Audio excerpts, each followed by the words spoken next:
കുറ്റകൃത്യങ്ങളുടെ സമഗ്രതയിലേക്ക് കാക്കിയിലേക്ക് എല്ലാ പ്രേക്ഷകർക്കും സ്വാഗതം.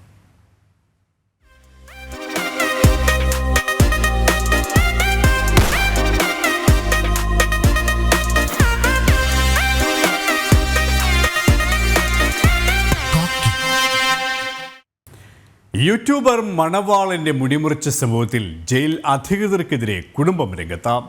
മകനെ ക്രൂരമായി മർദ്ദിച്ചതിന് ശേഷമാണ് മകന്റെ കഴുത്തിന് കുത്തിപ്പിടിച്ച് മുടി മുറിച്ചതെന്ന് മണവാളൻ തങ്ങളോട് പറഞ്ഞതായി മാതാപിതാക്കൾ.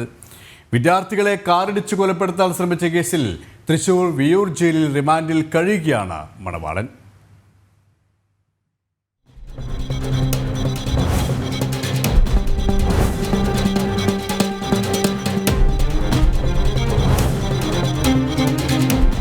കേരള വർമ്മക്കോളയിലെ വിദ്യാർത്ഥികളെ കാറിടിപ്പിച്ചു കൊലപ്പെടുത്താൻ ശ്രമിച്ചുവെന്ന കേസിൽ തൃശൂർ ജില്ലാ ജയിലിൽ റിമാൻഡിൽ കഴിയുകയാണ് യൂട്യൂബർ മണവാളൻ. അതിനിടെ ജയിലിലെ മറ്റ് പ്രതികളെ കൊണ്ട് 3 തവണ മുഹമ്മദ് ഷഹീൻ ഷായെ മർദ്ദിക്കാൻ ജയിൽ വകുപ്പ് അധികൃതർ ശ്രമിച്ചുവെന്ന് കുടുംബം ആരോപിക്കുന്നു. സംഭവത്തിൽ മുഖ്യമന്ത്രിക്കടക്കം പരാതി നൽകി. അതിനിടെ കഴിഞ്ഞ ദിവസമാണ് യൂട്യൂബർ മണവാളന്റെ മുടി ജയിലധികൃതർ മുറിച്ചു മാറ്റിയത്. മുടി മുറിച്ചതോടെ മാനസിക അസ്വസ്ഥത അനുഭവപ്പെട്ട മുഹമ്മദ് ഷഹീൻ ഷായെ തൃശൂരിലെ മാനസിക ആരോഗ്യ കേന്ദ്രത്തിൽ പ്രവേശിപ്പിക്കുകയും ചെയ്തു. ഈ സംഭവത്തിലാണ് ജയിൽ അധികൃതർക്കെതിരെ ഗുരുതര ആരോപണവുമായി കുടുംബം രംഗത്തെത്തുന്നത്. ഫുള്ള് മുടി വെട്ടിയേക്കാണ്, അല്ലാതെ ഒന്നും മുടി സെറ്റ് ചെയ്യ അങ്ങനെയല്ല. മുടി മാത്രമല്ല, പൂർണ്ണമായിട്ടും താടി മീശയും ആകെ രൂപമാറ്റം തന്നെ വെട്ടിയേക്കണം. ഈ ആളാന്നുള്ളത് ഞങ്ങൾക്ക് പോലും തിരിച്ചറിയാൻ പറ്റാത്ത രീതിയിൽ. അത് കൂടാണ്ട് അവര് വേറെ സെല്ലിന് ആളെ ക്രിമിനൽസിനെ കൂടെ അടിപ്പിക്കാൻ നോക്കി. മോനെ അവർക്ക് അറിയാവുന്നത് കൊണ്ടും അവര് അതടിക്കാണ്ട് അവന് അവിടെ വന്ന് ഞങ്ങൾക്ക് നിന്നെ അടിക്കാൻ പറ്റില്ല എന്നും പറഞ്ഞിട്ട് അവര് ഇറങ്ങി പോവുകയാണ് ചെയ്തത്. അത് 3 പ്രാവശ്യം ആ സെയിം പ്രൊസീജിയർ നടത്തി. സംഭവത്തിൽ ജയിൽ ഉദ്യോഗസ്ഥർക്കെതിരെ നടപടി സ്വീകരിക്കണമെന്ന് ആവശ്യപ്പെട്ട് മണവാളന്റെ മാതാവ് റായിഷ കോടതിയിലും മുഖ്യമന്ത്രിക്കും ജയിൽ വകുപ്പ് മേധാവി, സംസ്ഥാന പോലീസ് മേധാവി എന്നിവർക്കുൾപ്പെടെയുള്ളവർക്ക് പരാതി നൽകി. ജനം, തൃശൂർ. പത്തനംതിട്ട കലഞ്ഞൂരിൽ മദ്യപാനത്തിനിടെ യുവാവിനെ കൊലപ്പെടുത്തിയ കേസിൽ പ്രതി അറസ്റ്റിൽ. കൊല്ലപ്പെട്ട മനുവിന്റെ സുഹൃത്ത് ശിവദാസ് ആണ് അറസ്റ്റിലായത്. ഇരുവരും തമ്മിലുണ്ടായ വാക്ക് തർക്കമാണ് കൊലപാതകത്തിൽ കലാശിച്ചത്.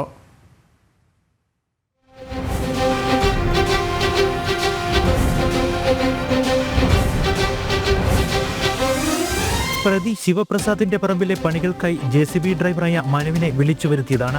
ഇതിനുശേഷം ഇരുവരും ചേർന്ന് ശിവപ്രസാദിന്റെ വീട്ടിലിരുന്ന് മദ്യപിച്ചു. ഇതിനിടയിലുണ്ടായ വാക്കുതർക്കവും സംഘർഷവുമാണ് കൊലപാതകത്തിൽ കലാശിച്ചത്. തലയ്ക്കും ശരീരത്തിനും ആഴത്തിൽ മുറിവേറ്റ മനുവിനെ ശിവപ്രസാദ് തന്നെയാണ് ആശുപത്രിയിൽ എത്തിച്ചത്. പിന്നീട് ആശുപത്രിയിൽ നിന്നും മുങ്ങിയ പ്രതി ശിവപ്രസാദിനെ കുമ്പഴിൽ നിന്നും കൂടൽ പോലീസ് കസ്റ്റഡിയിലെടുത്തു. അതായത് അയാളുടെ വീട്ടിൽ ഒരു വർക്ക്ഷോപ്പ് പണിയാൻ വേണ്ടി പ്രതിയുടെ വീട്ടിലേക്ക് ഇയാളെ വിളിച്ചു വരുത്തിട്ട് അവിടെ പണി ചെയ്തുകൊണ്ടിരിക്കുകയായിരുന്നു. അതിനുശേഷം അവർ കുറച്ച് കഴിഞ്ഞ് പണി നിർത്തിയ ശേഷം അവർ തമ്മിൽ വീട്ടിനകത്തിരുന്ന് സംസാരമായി. ആ സംസാരത്തിലാണ് ഉണ്ടായത്. പ്രതിയുടെ പറയുന്ന ആളുടെ ശരീരത്തിൽ കടിയേറ്റ പാടുകളുണ്ട്. അതിനെക്കുറിച്ച് നമ്മൾ അന്വേഷിക്കുന്നുണ്ട്. അല്ല, മദ്യലഹരിയാണെന്നുള്ള കാര്യത്തിൽ അത് മെഡിക്കൽ നടത്തിയ ശേഷം മാത്രമേ നമുക്ക് പറയാൻ കഴിയും. നിലവിലെ അന്വേഷണത്തിൽ കേസിലെ പ്രതി ശിവപ്രസാദ് മാത്രമെന്നാണ് പോലീസ് നിഗമനം. കൂടുതൽ ചോദ്യം ചെയ്യലിലൂടെ വിശദമായ അന്വേഷണം പോലീസ് നടത്തുന്നുണ്ട്. ജനം, പത്തനംതിട്ട.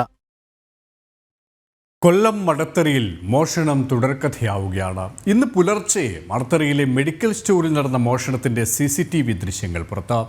സമീപത്തെ വസ്ത്രവ്യാപാര സ്ഥാപനത്തിലും മോഷണ ശ്രമമുണ്ടായി.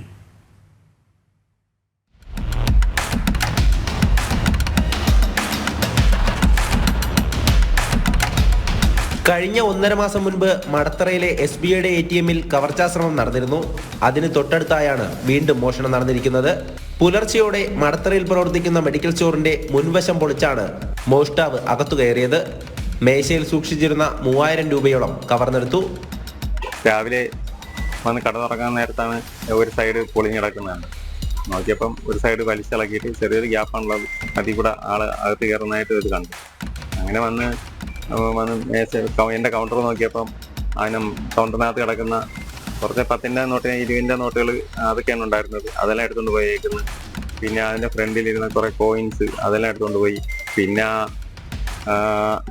വേറെ സാധനങ്ങളൊന്നും എടുത്തില്ല. വേറെ സാധനങ്ങളൊന്നും മേശപ്പുറത്ത് ഒന്നും എടുത്തില്ല.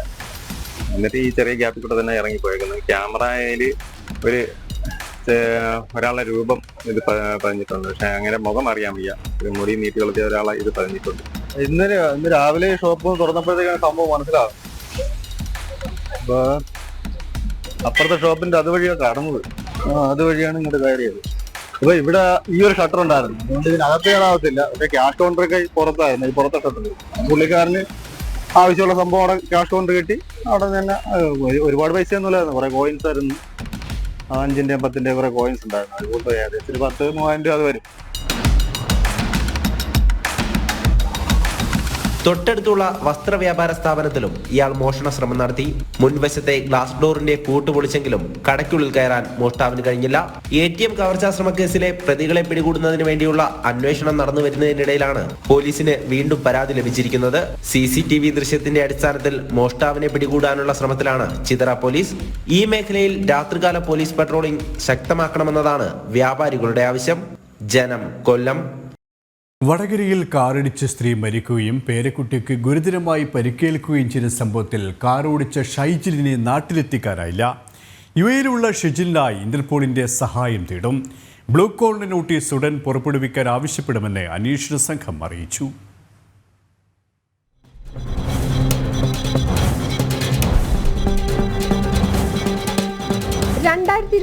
ഫെബ്രുവരി 17 രാത്രിയിലായിരുന്നു ചോറോട് അമൃതാനന്ദമയി മഠത്തിന് സമീപത്തെ റോഡിൽ വെച്ച് ബേബിയെയും പേരമകൾ ദൃഷാനെയും കാറിടിച്ചത്. അപകടത്തിന് ശേഷം കാർ നിർത്താതെ പോവുകയും ദൃഷാന കോമയിലാവുകയും ചെയ്തിരുന്നു. സംഭവം നടന്ന മാസങ്ങൾക്ക് ശേഷമാണ് ഇടിച്ച കാറും കാർ ഓടിച്ചിരുന്ന ഷെജീലിനെയും അന്വേഷണ സംഘം കണ്ടെത്തിയത്. എന്നാൽ ഷെജീൽ ഇൻഷുറൻസ് കമ്പനിയെ കബളിപ്പിച്ച് പണം തട്ടിയായിരുന്നു വിദേശത്തേക്ക് കടന്നത്. നിലവിൽ UAE-യിലുള്ള ഷെജീലിനെ നാട്ടിലെത്തിക്കാനുള്ള തീവ്ര ശ്രമത്തിലാണ് അന്വേഷണ സംഘം. അതേസമയം അന്വേഷണ സംഘം ഷെജീൽ ജോലി ചെയ്യുന്ന കമ്പനിയുമായി ആശയവിനിമയം നടത്തിയിരുന്നെങ്കിലും നാട്ടിലേക്ക് സ്വന്തം നിലയിൽ മടങ്ങിവരാൻ ഷെജീൽ തയ്യാറല്ല എന്ന വിവരമാണ് അന്വേഷണ സംഘത്തിന് ലഭിച്ചത്. കേസ് സാധാരണ അപകടമാക്കി മാറ്റാനുള്ള നീക്കമാണ് അന്വേഷണ സംഘത്തിന്റെ ഭാഗത്തു നിന്നുണ്ടാകുന്നതെന്ന ആരോപണവും കുടുംബം ഉന്നയിക്കുന്നുണ്ട്. ഷെജീലിനെ നാട്ടിലെത്തിക്കാൻ ബ്ലൂ കോർണർ നോട്ടീസ് പുറപ്പെടുവിക്കാനാണ് അന്വേഷണ സംഘത്തിന്റെ അടുത്ത നീക്കം. ജനം, കോഴിക്കോട്. സൈബർ തട്ടിപ്പിൽ കൊച്ചിയിൽ വീണ്ടും അറസ്റ്റ്. പിടിയിലായത് പശ്ചിമ ബംഗാൾ സ്വദേശി ധീരജ് ഗിരി. 10 ലക്ഷം രൂപ തട്ടിയ കേസിലാണ് അറസ്റ്റ്. ഇന്ത്യയിൽ സൈബർ തട്ടിപ്പുകൾ നടത്തുന്ന പ്രധാന കുറ്റവാളിയാണ് ധീരജ് എന്ന് പോലീസ്. വാട്സാപ്പിൽ വരുന്ന APK ഫയലുകൾ ഡൗൺലോഡ് ചെയ്യരുതെന്നും പോലീസ് മുന്നറിയിപ്പ് നൽകുന്നു.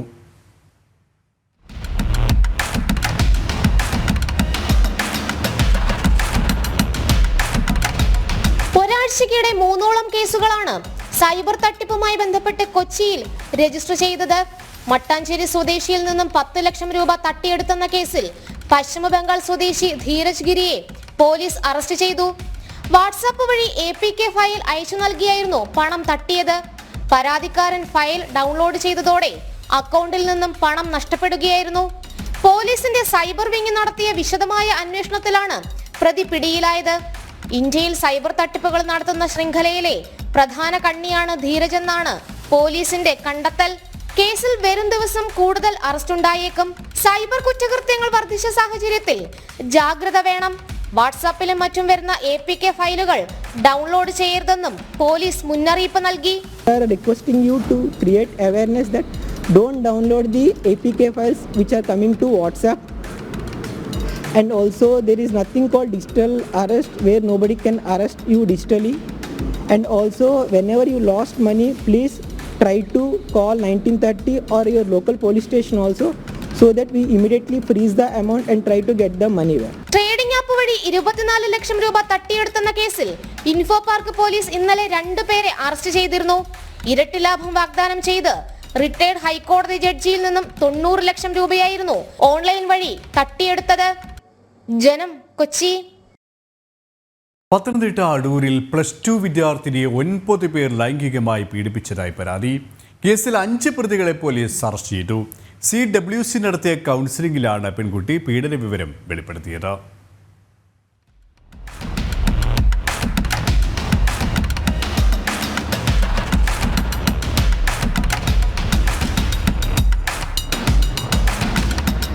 7ാം ക്ലാസ് മുതൽ പീഡനത്തിന് ഇരയായിട്ടുണ്ടെന്നാണ് പെൺകുട്ടിയുടെ മൊഴി. അതിജീവിത സ്കൂളിൽ പോകാൻ മടികാട്ടിയതിനെ തുടർന്ന് നടത്തിയ കൗൺസിലിംഗിലാണ് വെളിപ്പെടുത്തലുണ്ടായത്. കുട്ടിയിൽ നിന്ന് ലഭിച്ച വിവരങ്ങൾ CWC പോലീസിന് കൈമാറി. പെൺകുട്ടിയിൽ നിന്നും പോലീസ് വിശദമായ മൊഴി രേഖപ്പെടുത്തി. കുട്ടിയുടെ മൊഴിയുടെ അടിസ്ഥാനത്തിൽ 9 FIRകൾ അടൂർ പോലീസ് രജിസ്റ്റർ ചെയ്തു. ഇതിൽ ഒരു കേസ് നൂറനാട് പോലീസ് സ്റ്റേഷനിലാണ്. കേസിൽ ആകെ 9 പ്രതികളാണുള്ളത്. പോക്സോ വകുപ്പുകൾ പ്രകാരമാണ് കേസുകൾ. 5 പേരുടെ അറസ്റ്റ് രേഖപ്പെടുത്തി. ഇൻസ്റ്റാഗ്രാം വഴിയാണ് പ്രതികളിൽ ചിലർ പെൺകുട്ടിയുമായി പരിചയപ്പെട്ടത്. പ്രതിപട്ടികയിലുള്ള 4 പേർക്കായി പോലീസ് തിരച്ചിൽ ഊർജിതമാക്കിയിട്ടുണ്ട്. പത്തനംതിട്ടയിൽ ദളിത് പെൺകുട്ടിയെ 60 പേർ പീഡിപ്പിച്ച കേസിന് പിന്നാലെയാണ് ജില്ലയിൽ നിന്നും സമാനമായ മറ്റൊരു കേസ് റിപ്പോർട്ട് ചെയ്യപ്പെടുന്നത്. ജനം, പത്തനംതിട്ട. രാത്രിയെന്നോ പകലെന്നോ വ്യത്യാസമില്ലാതെ വന്യജീവി ആക്രമണങ്ങൾ വർദ്ധിച്ചു വരികയാണ്. കാട്ടാന, കാട്ടുപന്നി, പുലി, കടുവ തുടങ്ങി മനുഷ്യ-മൃഗ സംഘർഷങ്ങൾ രൂക്ഷമാകുന്നു. കടുവാക്രമണത്തിൽ അവസാനത്തെ ഇരയായിരിക്കുകയാണ് ഇപ്പോൾ വയനാട് പഞ്ചാരക്കുല്ലി സ്വദേശി രാധയും. വയനാട്ടിൽ കടുവാക്രമണത്തിൽ കൊല്ലപ്പെട്ടവർ ഇനിയുമുണ്ട്. നരനായാട്ടിൻ്റെ നാൾവഴികൾ പരിശോധിക്കാം. ശ്രുതി പ്രകാശ് തയ്യാറാക്കിയ റിപ്പോർട്ടിലേക്ക്. വയനാട്ടിലെ ഓരോ ജനങ്ങളും ഇന്ന് ഭയത്തിന്റെ നിഴലിലൂടെയായിരിക്കും കടന്നു പോകുന്നത്. മണ്ണിടിച്ചിൽ, ഉരുൾപൊട്ടൽ തുടങ്ങി ഒരു ഭാഗത്ത് പ്രകൃതി പ്രക്ഷോഭങ്ങൾ, മറുപുറം പരിശോധിച്ചാൽ കാടിന്റെ അടങ്ങാത്ത കലി. കാട്ടാന, കാട്ടുപന്നി, പുലി, കടുവ തുടങ്ങി ആക്രമണങ്ങളിൽ ഓരോ ദിവസവും മനുഷ്യജീവൻ പൊലിയുന്നു. 10 വർഷത്തിനിടെ കടുവ ആക്രമണത്തിൽ കൊല്ലപ്പെട്ടത് 8 പേർ. കടുവ ആക്രമണത്തിൽ ഒടുവിലത്തെ ഇരയായിരിക്കുകയാണ് വയനാട് പഞ്ചാരക്കൊല്ലി സ്വദേശി രാധയും. വയനാട്ടിലെ കടുവ ആക്രമണങ്ങൾ ഇന്നോ ഇന്നലെയോ തുടങ്ങിയതല്ല. കടുവ ആക്രമണത്തിന്റെ പോയ വർഷങ്ങൾ ഇങ്ങനെ. 2015 ഫെബ്രുവരി 10 കർഷകന് നേരെ കടുവ ആക്രമണം. 62-കാരനായ ഭാസ്കരനാണ് കൊല്ലപ്പെട്ടത്. വയനാട്ടിലെ മുത്തങ്ങ വന്യജീവി മേഖലയോട് ചേർന്നുള്ള പ്രദേശമായ നൂൽപ്പുഴയിലായിരുന്നു സംഭവം. വനപ്രദേശത്തിലൂടെ പോയ കർഷകനെ കടുവ ആക്രമിക്കുകയായിരുന്നു. 4 മാസം പിന്നിട്ടപ്പോഴേക്കും വയനാട്ടുകാരെ ഭീതിയിലാഴ്ത്തി വീണ്ടും കടുവ ആക്രമണം. ജൂലൈയിൽ കുറിച്യാട് സ്വദേശി ബാബുരാജിനെ കടുവ ഭക്ഷിച്ചു. വനവാസി യുവാവായ ബാബു വിറകും മറ്റു വനവിഭവങ്ങളും ശേഖരിക്കാനായി പോയപ്പോഴായിരുന്നു ആക്രമണം. പാതി ഭക്ഷിച്ച നിലയിലായിരുന്നു ബാബുവിന്റെ മൃതദേഹം കണ്ടെത്തിയത്. പ്രദേശത്ത് പ്രതിഷേധം പൊട്ടിപ്പുറപ്പെട്ടുവെങ്കിലും ഫലം കണ്ടില്ല. 2015 തന്നെ 3ാമത്തെ കടുവ ആക്രമണമുണ്ടായി. തോൽപ്പെട്ടി സ്വദേശിയായ ബസവനും കടുവ ആക്രമണത്തിൽ കൊല്ലപ്പെട്ടു. 2019 പിന്നീടുണ്ടായ കടുവ ആക്രമണം. ഡിസംബറിൽ പടച്ചിറ സ്വദേശിയായ ജഡയൻ ആക്രമണത്തിൽ കൊല്ലപ്പെട്ടു.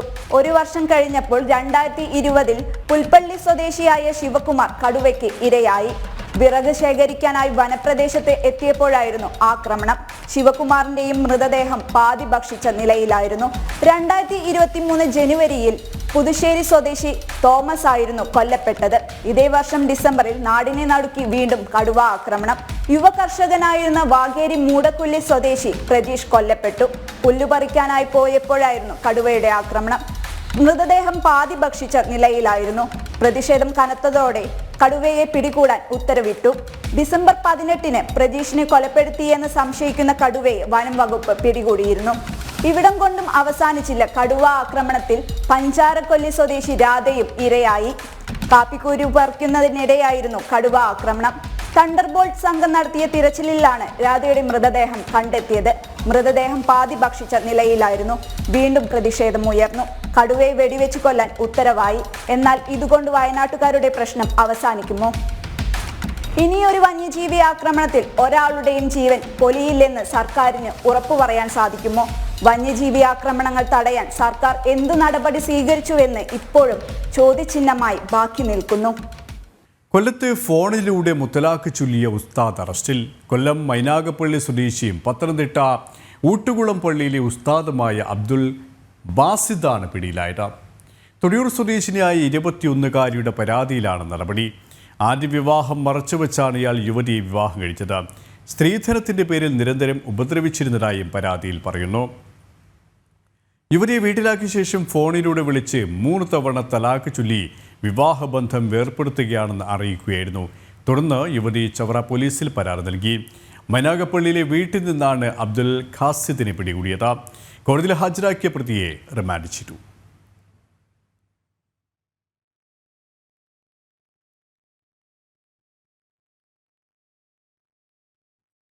തിരുവനന്തപുരത്ത് പള്ളിത്തുറയിലെ 3 വിദ്യാർത്ഥികളെ കാണാനില്ലെന്ന പരാതി. ഇന്നലെ രാവിലെ സ്കൂളിൽ പോകാൻ വേണ്ടി വീട്ടിൽ നിന്നും ഇറങ്ങിയ 3 വിദ്യാർത്ഥികളെ കാണാനില്ല എന്നാണ് മാതാപിതാക്കളുടെ പരാതി. രക്ഷിതാക്കൾ തുമ്പ കഴക്കൂട്ടം പോലീസ് സ്റ്റേഷനിൽ പരാതി നൽകി. +2 വിദ്യാർത്ഥികളെയാണ് കാണാതായത്. ഇവർ 3 സുഹൃത്തുക്കളാണ്. കത്തെഴുതി വെച്ച ശേഷമാണ് 3 വീട്ടിൽ നിന്നും ഇറങ്ങിയത്. തുമ്പ പോലീസ് കേസെടുത്ത് അന്വേഷണം ആരംഭിച്ചു.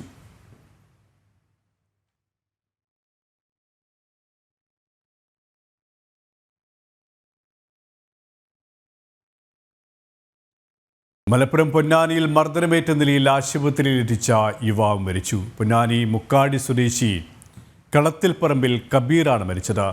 കബീറിന്റെ സുഹൃത്തുക്കൾക്കെതിരെ പൊന്നാനി പോലീസ് കേസെടുത്തു.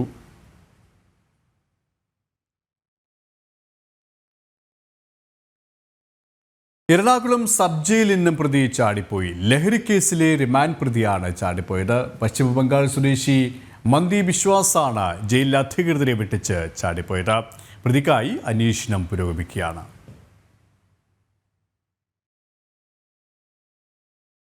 മുൻപത്തെ വഖഫ് അധിനിവേശത്തിൽ പുറത്തുവന്ന പുതിയ രേഖകളും ജുഡീഷ്യൽ കമ്മീഷന്റെ മുന്നിലേക്ക്.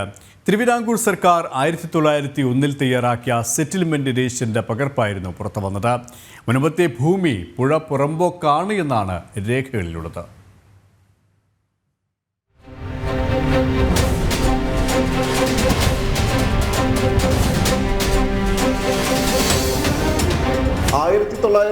രജിസ്റ്റർ പ്രസിദ്ധീകരിച്ചത് 1905 പുറമ്പോക്കെന്നും ഒരു ഭാഗത്ത് പുഴപ്പുറമ്പോക്കെന്നും രേഖപ്പെടുത്തിയിട്ടുണ്ട്. 1901 ഭൂമിയുടെ സ്ഥിതി വ്യക്തമാക്കുന്ന രേഖകളുണ്ടെങ്കിൽ കൈമാറാൻ വഖഫ് ട്രൈബ്യൂണൽ നിർദ്ദേശിച്ചിരുന്നു. സെൻട്രൽ ആർക്കൈവ്സിലായിരുന്നു രേഖകൾ സൂക്ഷിച്ചിരുന്നത്. 580 ഏക്കർ 30 സെന്റ് ഭൂമിയാണ് പുഴപ്പുറമ്പോക്ക്. കോടതികളിൽ നടന്ന വ്യവഹാരങ്ങളിലൊന്നും ഇതുവരെ ഹാജരാക്കപ്പെടാത്ത രേഖയാണിത്.